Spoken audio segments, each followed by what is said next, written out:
जय माता दी। क्या आपने कभी सोचा है कि नवरात्रि की 7वीं रात इतनी खास क्यों होती है?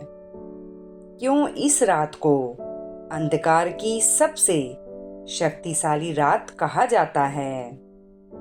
कहते हैं अगर इस रात अनजाने में भी एक छोटी सी गलती हो जाए तो माँ कालरात्रि नाराज हो सकती है और उनकी नाराजगी इंसान की जिंदगी में ऐसी बाधाएं ला सकती हैं जिसका असर कई सालों तक रहता है।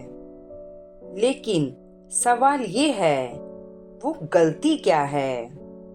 आज की इस वीडियो में मैं आपको बताने जा रही हूँ वो 5 ऐसी गलतियाँ जो ज्यादातर लोग अनजाने में कर देते हैं। और अंत में मैं आपको एक ऐसा उपाय बताऊंगी जो माँ कालरात्रि को तुरंत प्रसन्न कर सकता है। तो वीडियो को अंत तक जरूर सुनिए, क्योंकि आखिरी बात आपकी किस्मत बदल सकती है। तो सबसे पहले जानते हैं माँ कालरात्रि का रहस्य। माँ कालरात्रि माँ दुर्गा का सबसे उग्र और रहस्यमय रूप है। उनका रंग काला है, बाल खुले हैं और उनकी आंखों से अग्नि निकलती है। लेकिन क्या आप जानते हैं, इतने भयानक रूप के बावजूद उन्हें शुभन करने भी कहा जाता है। यानी जो भक्त सच्चे मन से उनकी पूजा करता है, माँ उसके सारे दुख दूर कर देती है। लेकिन अगर कोई व्यक्ति लापरवाही करता है या गलत तरीके से पूजा करता है तो माँ उससे दूरी बना लेती है। तो आइए जानते हैं कि कौन सी गलतियां हैं। गलती नंबर 1। पहली गलती जो सबसे ज्यादा लोग करते हैं वो है रात को नकारात्मक बातें करना। 7वें नवरात्रि की रात बहुत शक्तिशाली ऊर्जा सक्रिय होती है। अगर इस समय आप झगड़ा करते हैं या किसी के बारे में बुरा सोचते हैं तो ये ऊर्जा आपके जीवन में नकारात्मकता को बढ़ा देती है और माँ कालरात्रि ऐसे घर में प्रवेश नहीं करती।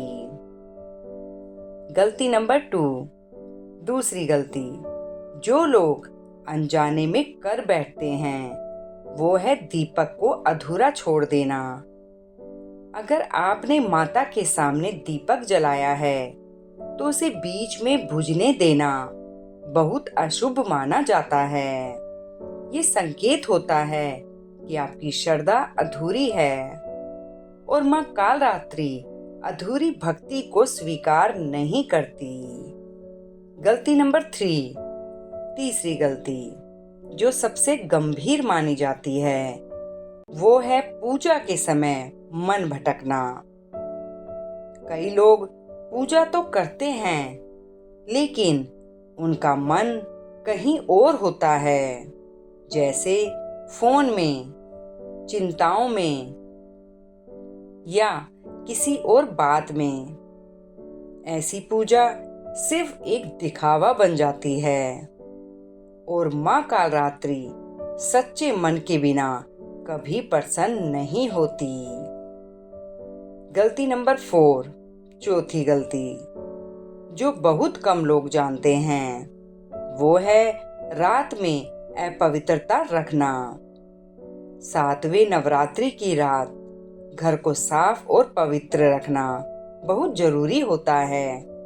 अगर घर में गंदगी है या पूजा स्थान अशुद्ध है तो ये नकारात्मक ऊर्जा को आकर्षित करता है और माँ कालरात्रि वहां नहीं ठहरती। गलती नंबर 5। पांचवी और सबसे खतरनाक गलती जो आपकी सारी पूजा को बेकार कर सकती है वो है किसी जरूरतमंद को ठुकराना। अगर इस दिन कोई भूखा आपके दरवाजे से लौट जाए या आप किसी की मदद कर सकते थे लेकिन नहीं की, तो माँ कालरात्रि बहुत नाराज हो जाती है, क्योंकि वो दया और करुणा की देवी है। अब जानते हैं अंतिम उपाय। अब सवाल ये है, अगर ये गलतियां हो गई तो क्या करें? तो सुनिए, आज रात माँ कालरात्रि के सामने बैठकर सच्चे मन से ये प्रार्थना करें, हे माँ कालरात्रि, अगर मुझसे कोई गलती हुई हो तो मुझे क्षमा करें और मेरे जीवन से अंधकार दूर करें। और फिर 11 बार ओम देवी कालरात्रि नमः का जाप करें। माँ जरूर आपकी सुनेगी। अगर आपने इस वीडियो को अंत तक सुना है तो कमेंट में लिखें जय माँ कालरात्रि और इस वीडियो को शेयर जरूर करें ताकि और लोगों तक ये जरूरी बात पहुंच सके। जय माता दी।